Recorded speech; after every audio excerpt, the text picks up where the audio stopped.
វីដេអូនេះខ្ញុំនឹងនិយាយអំពី DTI2 របស់សៀមដែល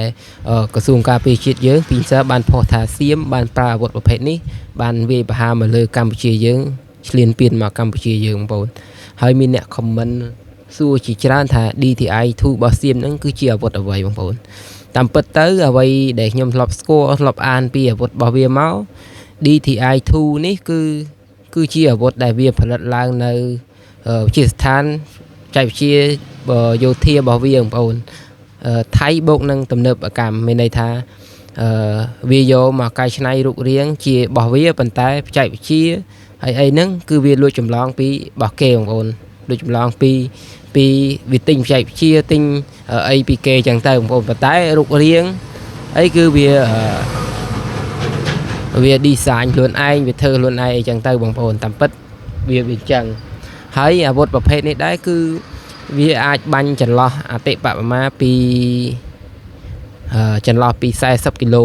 ដីបងប្អូនចន្លោះពី40គីឡូម៉ែត្រអីហ្នឹងបងប្អូនហើយការសាចដែលមានប្រសិទ្ធភាពបងប្អូនពីចន្លោះពី50ម៉ែត្រទៅ100ម៉ែត្របងប្អូន50ម៉ែត្រទៅ100ម៉ែត្រជារង្វង់អានេះឥទ្ធិពលរបស់វាដែលវាអាចធ្វើឲ្យមានគ្រោះថ្នាក់បងប្អូនហើយ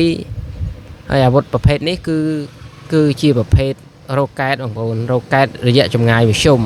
គឺអាចបាញ់ចន្លោះពី40គីឡូដីដូចខ្ញុំនិយាយពីខាងមុនហ្នឹងអញ្ចឹងអាចបាញ់បានចន្លោះពី40គីឡូដីហើយតាមពិតទៅប្រភេទ DJI2 នេះគឺវាស្តៀងនឹង BM21 របស់យើងអញ្ចឹងគាត់ថាបច្ចេកវិទ្យាវាអីវាសេរីចុងលក្ខណៈវាសេរីក្រោយយើងអញ្ចឹងវាអាចបច្ចេកវិទ្យាទំនើបជាង BM21 បន្តិចប៉ុន្តែទឹកដៃពួកវាមិនឈ្នះ BM21 របស់វីរៈកងទ័ពរបស់យើងទេហើយគាត់ថាពួក DJI2 នេះតាមឯកសារដែលខ្ញុំមើលគឺក្បាលគ្រាប់វាបំពាក់GPS បងប្អូនដោយសារវាមានក្បាលគ្រាប់បំពាក់ដោយ GPS